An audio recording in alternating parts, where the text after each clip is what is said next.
কমলপুরের লাইসেন্সধারী 2 নম্বর মদের দোকান থেকে 56 কেস মেয়াদ উত্তীর্ণ কিংফিশার বিয়ার বাজেয়াপ্ত করল আবগারি দপ্তর। রুটিন ভিজিটে কমলপুরের দোকানে এসে তল্লাশি চালান সাব ইন্সপেক্টর চয়ন লস্কর।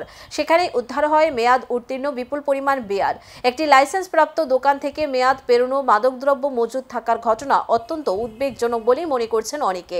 প্রশ্ন উঠছে, এই মেয়াদ উত্তীর্ণ বিয়ার এতদিন ধরে কাদের বিক্রি করা হচ্ছিল?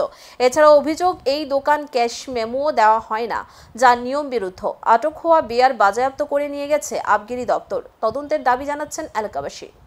আজকে রেগুলার শপ ইন্সপেকশনের সময় শপ বলতে ফরেন লিকার শপ ইন্সপেকশনের সময় কমলপুর এফএল শপ 2-তে Kingfisher strong 56 case beer expire অবস্থায় পাওয়া যায়।